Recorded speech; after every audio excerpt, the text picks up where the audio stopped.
皆さんこんにちは。島根マシンツールチャンネルです。今日は当社の4スピンドル縦旋盤について説明していきたいと思います。4スピンドルの横旋盤であれば、これまでにいくつかの動画でも紹介してきた HS4200 という機種があるんですが、縦旋盤、つまり4つのチャックが天井に向かって下側についていて、ワークを横に取り付けるんじゃなくて下にセットするようにしてチャッキングする機械になります。機種の名前で言うとですね、 VT4 の350という機種ですね。これの意味なんですけど、 VT っていうのはバーティカルっていうのの略語みたいな形で、垂直とか縦型みたいな意味ですけど、縦型旋盤で4スピンドルの4で、350っていうのは直径で 350mm ぐらいまでの部品を加工できるという機械という意味ですね。この機械の構造なんですが、今ここに見える扉の内側には4つのスピンドルのうちの2つタレットがあります。この中で2ステーション同時に加工してるんですよね。左側のスピンドルにもタレットがあるし、右側のスピンドルにもタレットがある構造で、それだけだったらもうただの2スピンドルの縦旋盤で世の中にも作ってる会社さんがあるんですが、この機械の面白いところはその外側にさらに2つのスピンドルがあって、ここで作業者の方が加工室で加工してる間に外側のチャックに出来上がった完成品を外し、材料を投入してあげる。チャッキング作業が終わったら次こちら側のチャックに対しても行うという。加工してる間にローディング作業も同時に行うからロスタイムがないですよっていう、そういう機械です。チャッキングするのにあまりにも重たいワークとかっていうのは重力に対して垂れようとしますので、ワークが傾きやすい、あるいは非常に強い力がやっぱり必要になるのが横旋盤で加工する時の難しさなんですが、縦旋盤ですので重たいワークなんかでもそのままスッと置いてあげればチャッキングができるという、これが縦旋盤の効果ですよね。ワークは全て大きいし重たい。横旋盤の時みたいに作業者の方が自分の手で取り外しができないぐらいの重要なのかもしれない。クレーンだとかで釣ったりとかしてここにセットするっていうとすごく時間かかるんですよね。数十秒ではちょっと無理ですよね。クレーンの方から紐だとかが伸びてロープでワークをつけてあげる、あるいはマグネットでワークをつけてあげる、で釣ってきてリフトしてきてやっとここでセットできますので、10分20分ローディング作業にかかってしまうっていうのが縦旋盤の宿命ですよね。そこでこういった構造っていうのが量産加工する上でコンセプトとして生きてくる機械です。この機械のチャック能力だとかっていうのを説明していきますと、15インチのチャックまでが取り付けられる。タレットの方はですね、カバーを開けさせていただい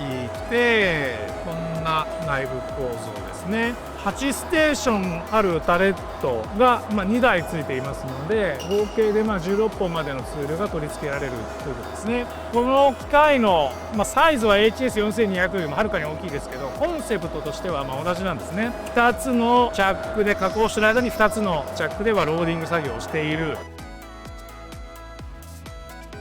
そして面白いのは左側で第1工程をやって右側で第2工程をやってという、そういった場合でも OK なんですが、第1と第2のサイクルタイムの差があった場合、早く終わってしまった方は長い方の工程を待ってなきゃいけない。例えば第1工程は5分なんですが第2工程は8分ですよってことになった時に、残り3分間やることないのでただ待ってなきゃいけないっていう工程のアンバランスですよね。2つの工程を同時にやるとそういったアンバランスを解消できないので、2つチャックが余分にあるおかげで、まず最初に今扉の内側にあるプロセスでは左も右もどちらも5分間の第1工程をやって、外側では第2工程用のチャッキングをしといてあげて、加工が終わったらテーブルが約6秒かけてぐるんと回るんですが、今度は右も左もどちらも第2工程をやる。そうすると5分足す8分で13分ですね。2個ワークが出来上がるじゃないですか。そうすると13分の半分で6分30秒ぐらい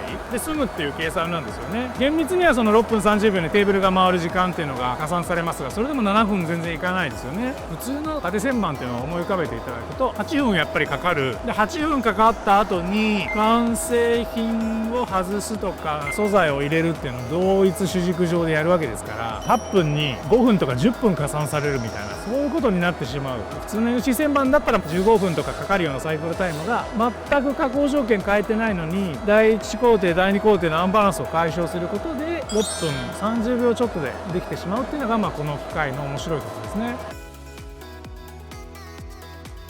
工スピンドルもある縦旋盤っていうのは世の中でこの機械だけだと思いますし、刃物台っていうのも2つありますよという、そういった機械です。制御装置は非常にオーソドックスなファナックの 0ITM プラスという制御装置が使われています。 NC スライドは Z 軸、K 方向に切り込む X 軸、この Z と X の二軸制御になっております。チップコンベヤーとクーラントタンクというのはその機械の後方についておりまして、切り子というのはその機械の背面側に配置されるようになっています。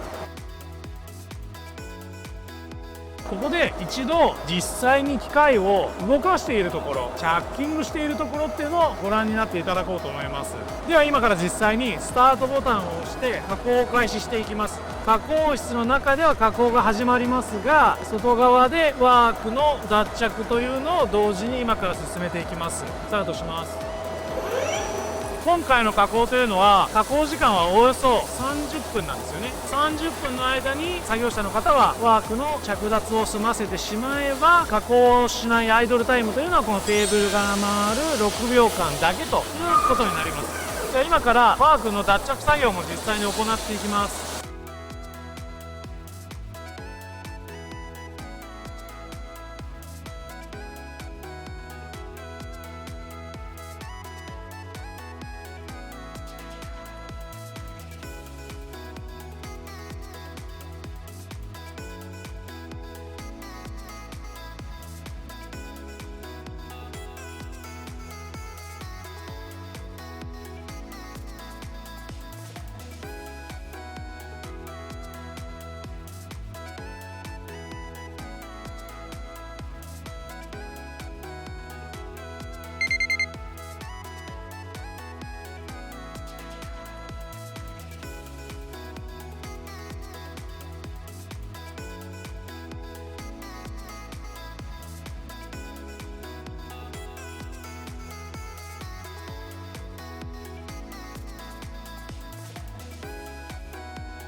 いかがでしたでしょうか。大物部品を加工するときには完成品を外すとか材料を乗せるということに長い時間がかかります。この長い時間の間、加工が止まっていてもやむを得ないとか、切り子が出なくてもそれはしょうがないと今までだったら受け入れてたと思うんですが、この機械のように加工と脱着を同時に行ってしまい、切り子の出ない非生産時間というのを6秒に抑えてしまう。これによって手付け機であっても非常に高い生産性を誇る大物部品の量産加工というのが実現します。皆さんも大物部品加工の選択をこういった機械を使って生産性を引き上げていく方法も面白いと思います。今日はどうもありがとうございました。